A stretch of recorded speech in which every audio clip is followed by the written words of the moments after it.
Un Français sur 5 est déprimé. On voit ça tout de suite avec mon invité.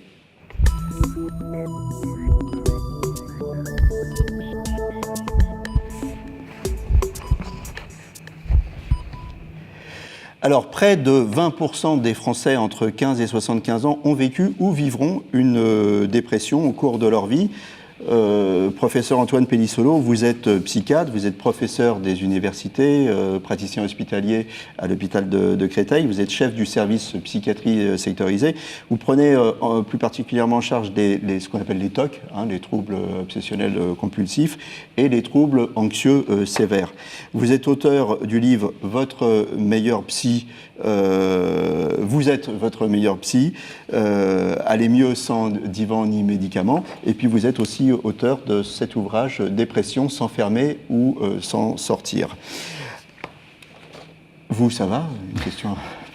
Tout va bien, merci. Ça va bien, hein? Tout va bien. Bon, le tableau clinique de la dépression, qu'est-ce que c'est? Alors une dépression, c'est un épisode vraiment qui bouleverse la vie de la personne pendant un certain temps, qui bouleverse la vie plutôt mentale, mais aussi physique, on y reviendra. La vie mentale, c'est la perte du plaisir pour les choses habituelles et la tristesse. C'est deux piliers vraiment importants. Et vraiment ça en même temps. Ce qui caractérise vraiment un épisode de dépression, c'est un dérèglement de l'humeur, de l'esprit et du corps en même temps, qui va vraiment bouleverser son rapport à la vie, son rapport aux autres, parce qu'on manque d'énergie, on manque de motivation. On est fatigué. On est souvent très fatigué physiquement et mentalement. On n'a plus envie de rien. On est ralenti, on n'a plus envie de rien. On a surtout une vision négative de la vie. En plus, donc on voit tout en noir. On voit tout en noir, soi-même. On peut se dévaloriser, se sentir incapable, indigne parfois. Et puis le monde devient à la fois inintéressant et angoissant. Il y a des symptômes physiques aussi. Alors il y a beaucoup de symptômes qu'on peut appeler plutôt physiologiques, c'est-à-dire c'est les dérèglements du sommeil, de l'appétit, de la sexualité, des fonctions comme ça de base, et puis parfois des plaintes physiques qui se rajoutent, qui expriment probablement la souffrance psychique au travers de douleurs corporelles, de troubles digestifs, le mal de dos, on en a plein de dos, exactement. Pour d'autres personnes, c'est plutôt le ventre, c'est à choisir. Donc avec des douleurs ou plutôt un ralentissement, la constipation, enfin ces symptômes-là. Grosso modo, les modèles qu'on utilise aujourd'hui, c'est un peu par exemple les symptômes de la grippe, sans la fièvre, puisque c'est pas vraiment une infection. Mais imaginez quand vous êtes grippé, ça peut être évidemment moins fort que ça quand on est déprimé, mais ça se rapproche de ça. On est abattu physiquement. Abattu complètement.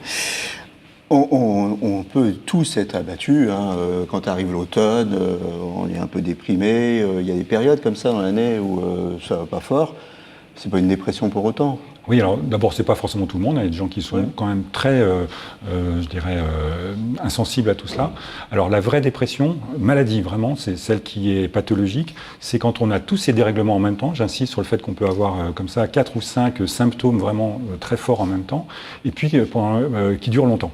Qui vont durer pas simplement 2-3 jours, c'est au moins 15 jours dans l'épisode de la dépression.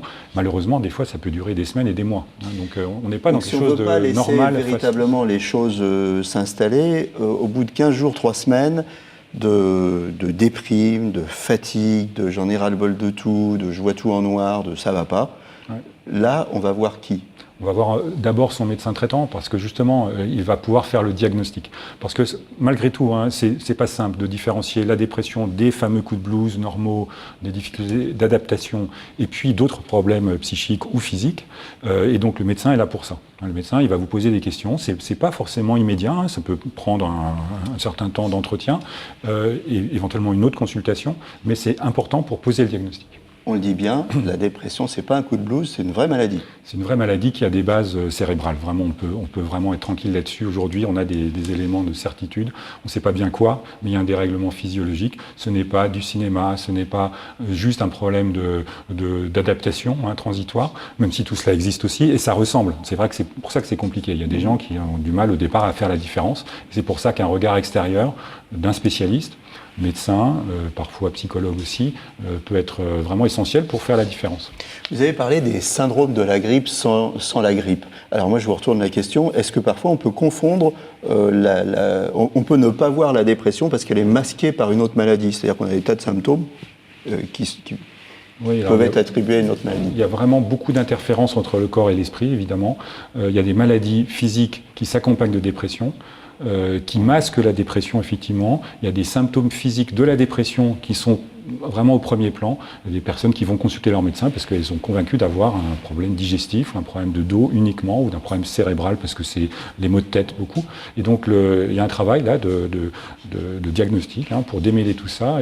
Et parfois ça met du temps. Il y a des personnes qui traînent des douleurs ou qui se sentent fatiguées pendant des mois avant qu'on puisse en fait objectiver la dépression parce qu'ils ne sont pas allés voir le médecin ou le spécialiste. Est-ce qu'il y a plusieurs formes de dépression ?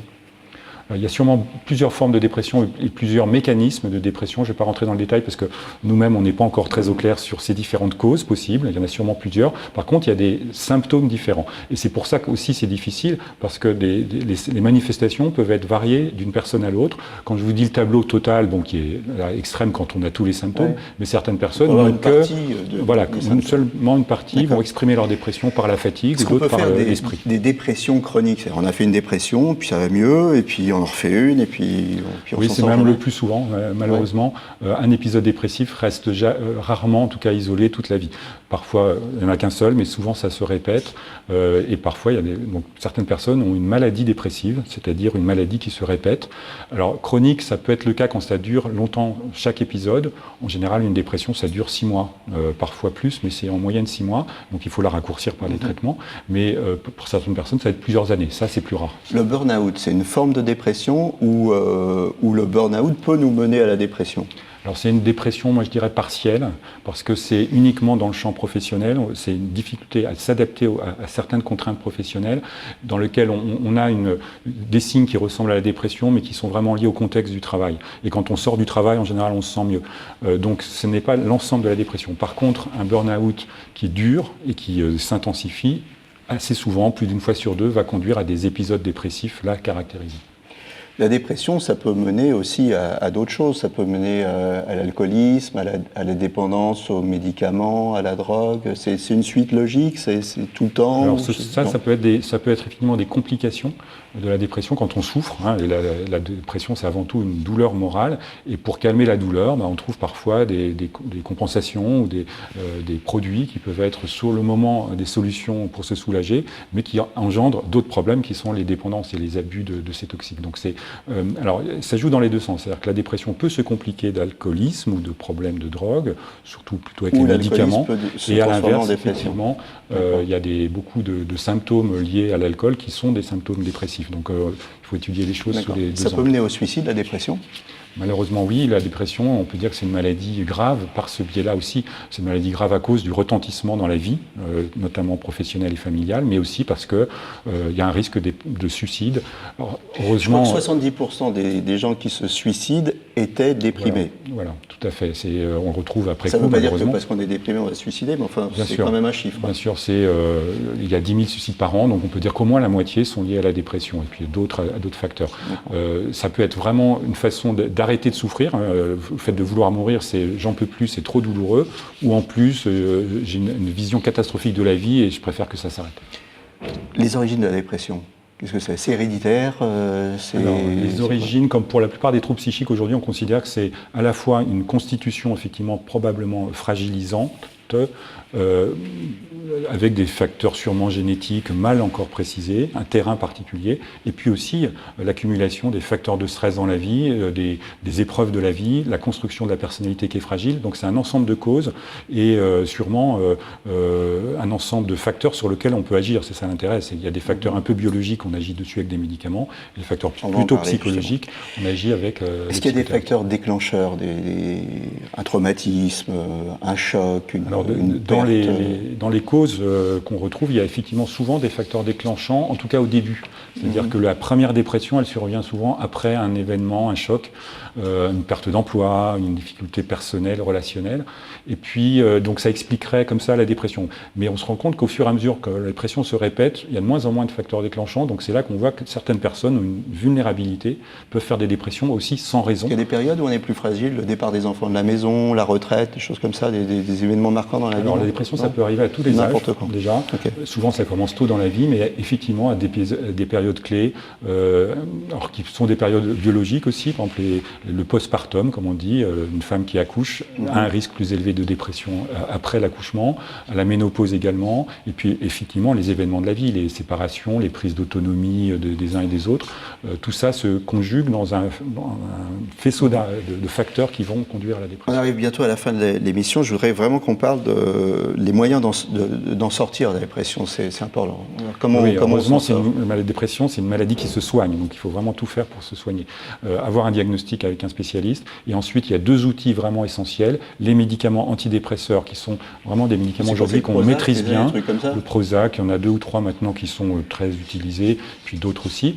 On les maîtrise bien, on sait qu'ils ne sont pas dangereux, ils ne rendent pas dépendants. On connaît leurs effets secondaires, il y en a, et on essaye de les maîtriser. On n'a pas envie de les prendre souvent parce qu'on se dit finalement la dépression c'est un aveu de faiblesse. Je suis pas faible, j'ai pas besoin de médicaments, je m'en sors tout seul. C'est une bonne attitude ou c'est une erreur complète? C'est possible si on n'est pas trop déprimé, parce qu'effectivement on peut s'en sortir tout seul avec une aide psychologique souvent, mais quand on est vraiment abattu, quand on n'a plus de motivation, là il faut être aidé avec une béquille. C'est vrai que c'est comme une béquille, ça va être pendant un temps, et ce n'est pas baisser les bras, au contraire, c'est se prendre en charge en prenant un traitement. Voilà. Et on se casse la jambe, on va mettre, ça viendra à l'idée de personne de dire non, moi je veux pas de plâtre. Là c'est pareil.